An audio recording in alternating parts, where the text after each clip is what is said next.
You've tuned into Bellingham Podcast Media Tech for the week of January 16, 2017, episode 26. From the city of Subdued Excitement, I am AJ Barce. And from the icy northwest of the Northwest, I am Chris Powell. On this episode, AJ hacks Facebook and doesn't get in trouble with the authorities. In my never-ending quest for quiet, I found a couple online weapons to add to my arsenal. Plus, hey, you got $2 burning a hole in your pocket? We'll help you put it to good use. This is a breaking news alert. We're glad you're joining us. Hey, let's get this party started. This is BPM Tech. For a minute there, I thought you were going to say, this is Walter Cronkite. It's not in this episode. No, I shall not do that. How you doing, Chris? Not bad. How about yourself?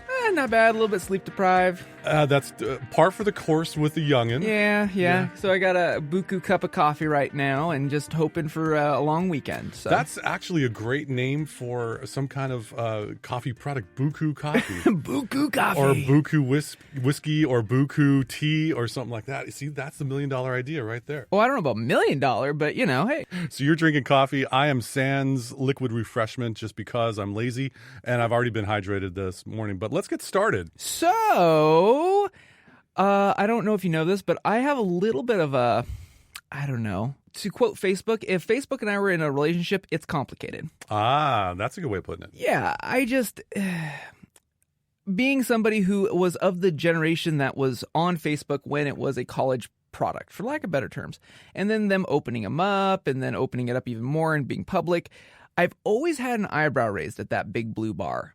And in doing so over the years, I've been curtailing a lot of what goes on that platform, especially when they IPO'd and they have a stock. I didn't look at the stock price, but it probably sits around $110, $120 a share.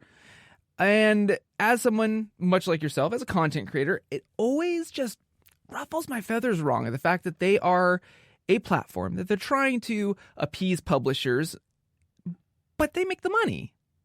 And so in doing so, one of the things that I actively do is I make sure that they don't make money off of, well, me, That's always good because you are one to want to protect what you've created and not give it away without being adequately compensated. Right. And so a lot of the part of Facebook where they try to, you need to connect with people from the past. If I'm going to connect with you, I'm going to connect with you because I'm going to actively want to talk to you or text you or whatever. I do not really need, I am out of that 20-something bracket where I need to brag about this awesome epic trip.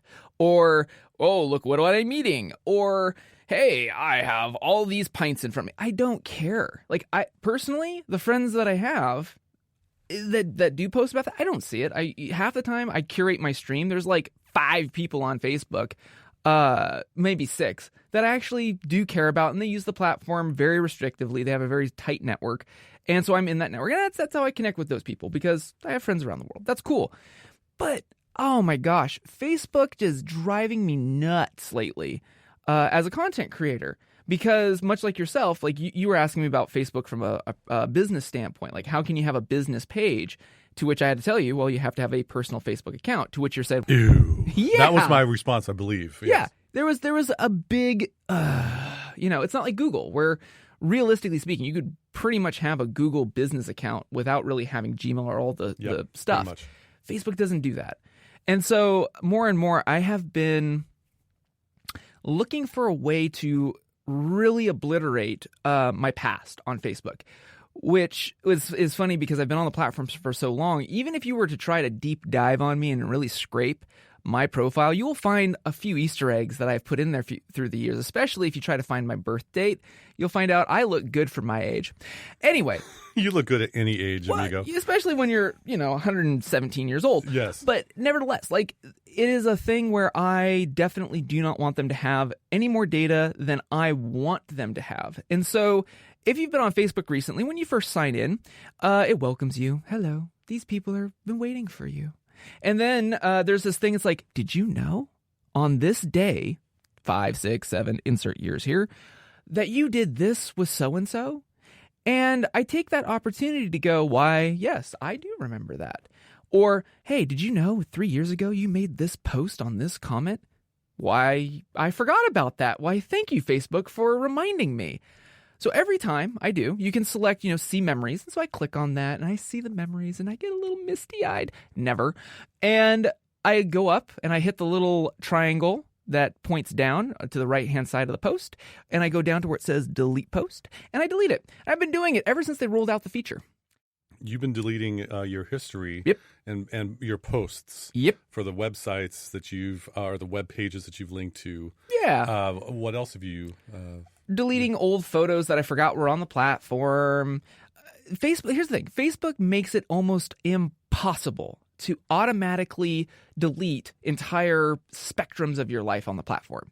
Before the I think it was like 2 iterations of the platform before, there was actually a hack where you could run a very small, it was an Android app that somebody developed that would automate the process of clicking in the top right-hand corner of a post in your timeline and click delete for you. Well, Facebook probably didn't like that idea. And they were taking data away from Facebook. This would make Facebook angry. Facebook had to do something about that because Facebook would have felt like Facebook should have deleted that data from them. Sure. And so I used it to do a clean sweep as much as I could, and it did cull a lot of the junk that I'd had from my early college years. But nevertheless, I am still daunted at the fact that there are stuff on the platform that I've linked and I've shared and all this other jazz that is irrelevant. It is relevant to me. I don't care that I shared it, and I want it gone. And so now, using this new feature it is supposed to be insightful for you to reshare that memory, I look at it as an opportunity to, yes, thank you for pointing out, I forgot about this memory. Let's get rid of it. And so call me a minimalist as you were. My Facebook, my pursuit of Facebook and minimalism is now at an all-time high because and to their credit, I mean, the whole purpose of memories is that you try to get on the platform more because the longer you stay on the platform, the more money they make. So they're doing a great job. I sign into Facebook more now than I ever did. I sign in beginning of the day. I go to memories. I see the memories and I delete them. To clean up your past. Yep. So that is my antisocial hack. And so for those listening that want to have the same thing, yep. It's the did you know section or on this day? I think it's memories on this day. It's memories. The first thing that pops up when you first sign in for the first time on Facebook for the day. Yeah, that's a great way to keep what you want out there in line. Yeah. Very good. So here's a question though. You alluded to when you have people that you want to communicate and you seek them out. How do you seek them out? Well, I'm having a podcast with one of them. There Chris. you go. I mean, that's one. That's the thing is that and brands have started to glom onto this idea. Woods, our very own coffee shop here locally, right? They have a campaign that's out, and it's funny because it's called Unplug and Reconnect. Now, of course, they want you to reconnect at their coffee shop, but I love that tagline because realistically speaking, the people that you have on Facebook, the some 200 people that you have that you follow or they follow you, are they really friends? That's a good question. Like that's my big beef. I do use a sub-network, for lack of better terms, for the 15 people in my life I actually connect around the world with that I share personal stuff on. It's called Path. I've mentioned it on the show several times. Path app, you can go to path.com and check it out. What's nice about it is there's no web portal. It is device to device, kind of like WhatsApp and messaging services. They've been on the scene just probably as long as WhatsApp and all of those, WeChat, so on and so forth. But it's more akin to Facebook where there is a feed.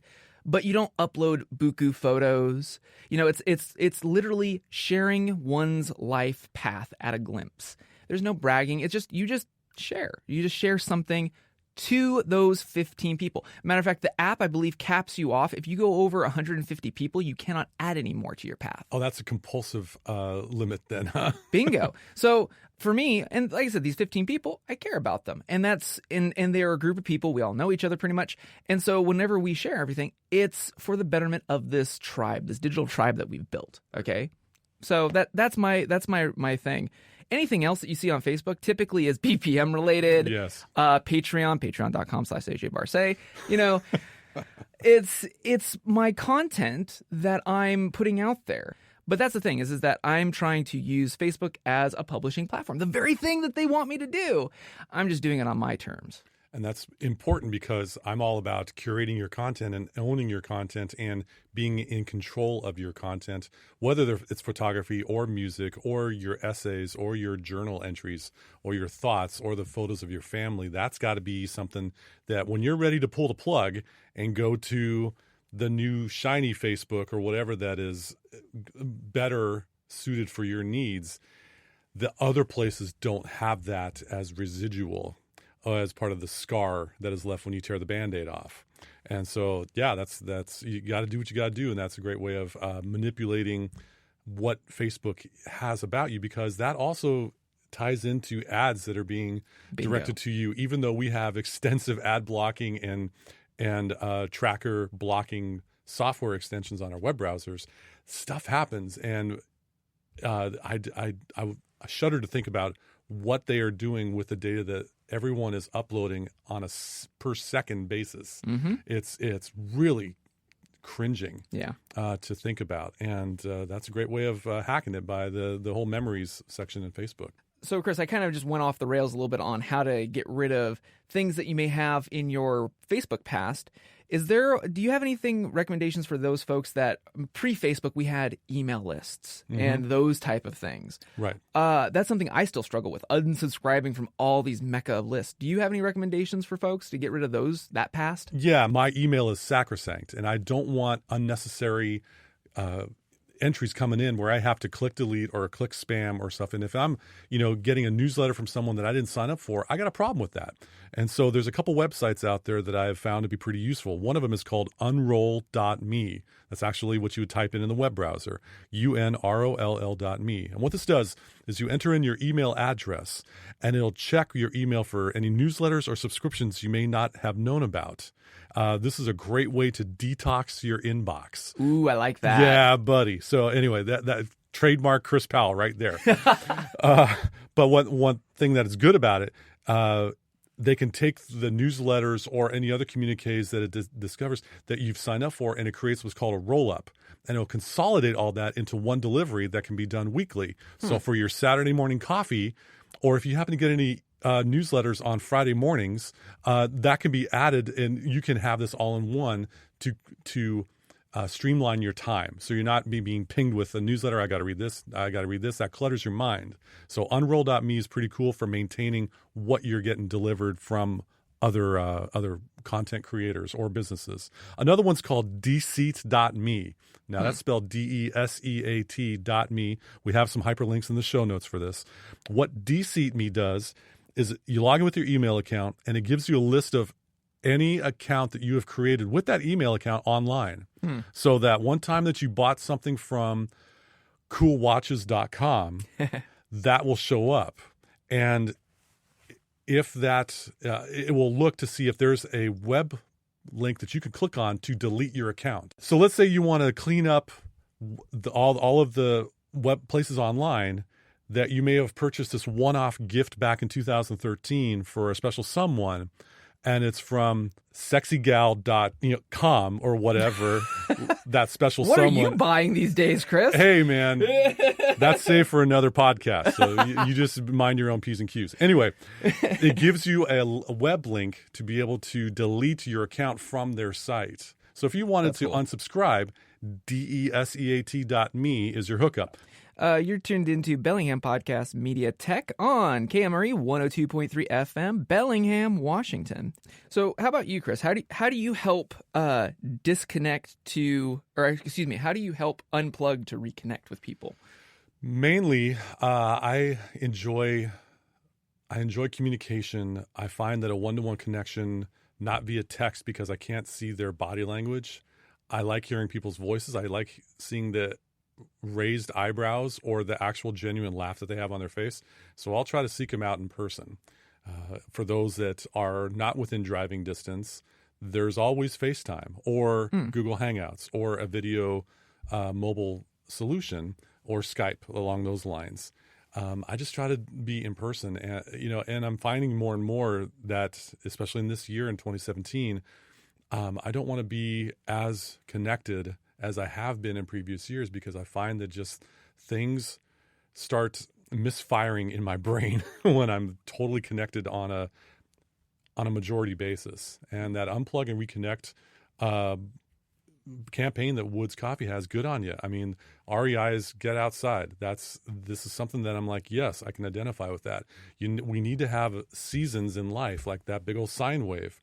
You get into deep connection as you're working on tech and you're figuring stuff out, or you're uploading a lot of photos and tagging them and making a photo album for your parents for Christmas, for a gift. And then you got to go out and look at and ingest in your lungs cold air. And it doesn't involve in a screen that's going to fog up due to your nostrils breathing down on it. I connect with people mainly in person, but for those that are outside of the time zone, I can shoot some emails and maybe some instant messages, just to think. But also, if they're doing anything online, well, I'm going to buy their stuff. I'm going to try to find some kind of platform like Twitter. I'm on Twitter, MNMLTEK, for those of you that want to check my postings out. He's so minimal, he hates vowels. That's right. And to be able to give something of a kudo or some praise, that gives them a little bit of an endorphin rush, or at least, some happy vibes. And so I think the days of meeting in person to have a drink or to connect in person, there's a more virtual way of handling that, and I think that's starting to take over as we become more and more isolated, and that concerns me. And so I want to be countercultural in that way. Something else that you and I have been kind of putting our toe in the water is this kind of, I can't really even call it a trend, it's just this resurgence of, like, in the early days of the internet, there were bulletin boards or communities. Right. More and more sites are, can I say regressing? Like, they're regressing to this old norm where if you go to a website, you are part of that community, or you're part of that tribe of collective thought on the same topic. And I don't want to call them a social network, because they're really not. They're enclosed community, usually typically by that site. Have you stumbled on any that kind of are your people? I have. And just in doing a little bit of dorking around the web when I had some free time available, and that was what I chose to do. I happened to stumble across, and I don't know how, but I happened to stumble across an app in the iOS, iPhone, iPad app store called Minimalism Amino. Huh. And I believe the Amino has a lot of different subcategories, perhaps for comic books, if you're a comic book lover, or particular TV shows. The Amino is kind of a key word, but Minimalism Amino is a subset, and it's an app that I was able to download on my phone. And I think it's just for the phone. I didn't see it on the iPad, but create an account. It's free. And it was kind of like that whole thing where you swing open the door to a room and everyone greets you. And it's like, hey, you're here. I happened to post one article, or a link to one article that I wrote on Medium, just something about quiet, embracing the quiet or something like that. And like within minutes, 24 people liked it. And honestly, I've been on Twitter for a few years now, 3 or 4 years, and I don't really, my engagement level is not black belt. I'm not one to have 5,000 followers, nor do I follow 5,000 people, but I have never received that kind of response so quickly. And I'm like, I think I found my people. And there's a lot of people that are looking on there that are genuine. They're looking to eliminate stuff from their lives. They're looking to do more with less. And I'm like, this so resonates with me. And so if you are of a similar mindset like I am, and if you are, good on you. You're among friends. Check out the Minimalism Amino app on iOS. Another thing that I use to try to kind of curate a little bit of or silo my content. So I mentioned I'm on Twitter. And Twitter is an absolute ocean of information. It is impossible to see the timeline of everything published from those you follow and those that follow you, and from trending, breaking news, et cetera, et cetera. But Twitter lists are a feature that I had seen done, but had never really implemented in my own experience. But I started doing that, where I create a list of a subset of people. And I have that, and I use this app called TweetDeck. Instead of looking at Twitter's web page, which is they're pushing content up towards the top, and there's like, while you're away, it's like, leave me alone. If I'm going to look at this, I'm going to, scroll through. Don't tell me what I missed while I'm away. I don't like that. But in TweetDeck, which is my Twitter app of choice or software solution of choice, I have these lists and I have notifications, and I'm able to take a sip from the content of the fire hose. Nice. That is Twitter, of all this information bombarding you every minute, every second. And so that's helped out a lot. And of course, in a silo of, what to identify with. I'm a tech, I'm a minimalist, I'm an essentialist, I'm also a musician. It works for me, maybe it'll work for you. Cool. So along the same lines as your minimal Amino app, there's two communities that I have been a recent contributor to. And they're both watch related, because that's kind of the clan of people where I like talking about these different bits and bobs and gears. And Instagram, that's cool. I can see these things, but to actually have a conversation with other people, getting different points of views, and kind of like along the lines of your analogy of like, hello, we've been missing you. Mm-hmm. Like that, it's kind of nice. So one is called 8past10.com. They also have an app. And it's just basically, imagine if Instagram was filtered directly for watch nerds. Perfect. But more so along, because it's all watches all the time, as opposed to Instagram where you have to find the hashtag and all that other jazz. But what's cool is that you can, much like you said with your minimal one, you can post an article that somebody's written somewhere online. You can make your own content. I posted about my endeavors in modding a watch and to build a watch. And much like you, like, I got feedback, and that's nice, because more so than just the likes or anything, I had people, it's like, whoa, I did not know that I could do that with my SKX007. Thanks a lot. Like that's worth more to me than just a like or a heart, is having somebody actually take the time to leave a comment. And this is something as content creators we always struggle with. Like for this show, we always say, like, rate and review us on iTunes, Google Play, SoundCloud. Leave us the feedback. It's good to hear who's listening or who's reading your content. So I appreciate that about 8past10. And you get a bigger bang for your buck. Yeah. For what you're putting out there. Now you own that content. It's something from your Patreon.com site, or from your personal 500 picks. Yeah. Or your AJBarce.com. There you go. The normal sites. And so as you're owning that content, but you're sharing it with others, they're going to be, hey, let me check that out.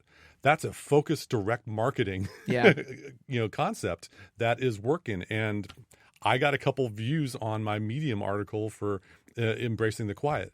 And that was wonderful. Yeah. I was really pleased. But yeah, you got a couple communities. 8past10 is one of them. Yep, 8past10. And then Hodinkee, as of yesterday of this recording, launched their own community on their platform, which Hodinkee is like the central node. Like there's a blog to watch. There's Hodinkee, Time and Tide, and Worn and Wound. Those are kind of the big four sites that watch nerds, horologists kind of flock towards. And Hodinkee being kind of the best trimmed one of them.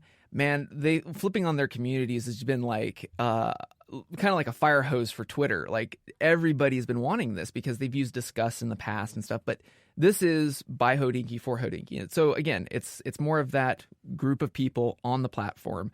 And it's not as robust for me making content like 8past10, but I like what Hodinkee does. So I was one of the first to sign up as soon as I saw that I could. Here's the rise of the communities in this modern age. You got your communities out there, and for what your interests are, you're not alone. And we're finding in watch and minimal land and such, there are people out there that want to connect and have community outside of the big blue bar. Big blue bar. That's right.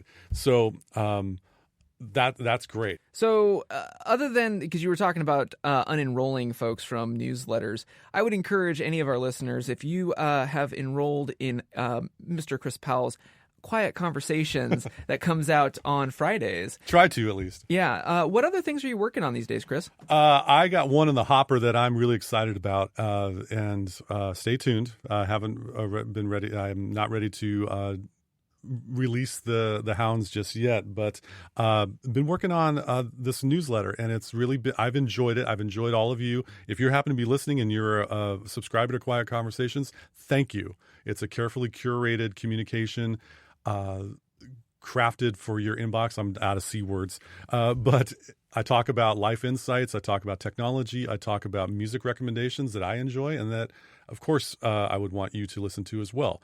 And so if you want to subscribe to a newsletter that I'm working on, bit.ly, bit.ly/quietchris. And that'll take you to the sign up form for my newsletter. And I try to, publish something at least once a week. That's a challenge for me.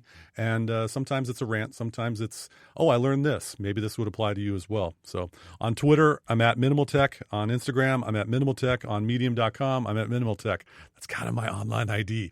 And feel free to stalk me. Oh, if you want to do that, Chris Powell Bellingham in your Google search, I got at the top 10 results. So how about you, AJ? I'm at patreon.com. That's patreon.com/AJ And you can also find me on the Twitter and the Instagram at AJ Barce. Don't worry about Facebook because, like I said, it's kind of quiet town for me. But one thing I am working on is, because it is 2017, I am looking for new patrons to kind of build up that community that I had from 2016. I had an awesome year last year, Chris, and you were one of my patrons, so thank you. Absolutely, you did great work. Thank you. But we out of it, I've gotten a lot of other projects on the hopper for 2017. Some of them are watch related. So if you're a watch nerd and you're like, ooh, what is this Patreon that AJ is talking about? Check me out. For less than what you pay on a typical cup of coffee, you can support me as a photographer. So, and here's the thing, as we're talking about that's $5 a month. Think about where a $5 bill goes in 30 to 31 days to help support someone that is working their tail off to craft art and to capture moments. That's got to make you feel good. So yes, I put my money where my mouth is. I support AJ, not just because he's cool, but I also think as a photographer, I've been very impressed with his work. Oh, by the way, if you happen to check some of my websites out, you might see some of his photography of me on my site because, I go with the best. Also, as you're listening to this and you have some cashola in your wallet, I'm not making an appeal, for one of these televangelists or anything like that. But I want you to think about $2, okay? I want you to think about what $2 means to you in your wallet. What can that buy you? It can buy you a soda at a convenience store. It can buy you a kick in the pants, depending on who you try to spend it on. It can buy you maybe a cup of tea or a drip coffee at the coffee shop. Maybe. But $2 doesn't do much.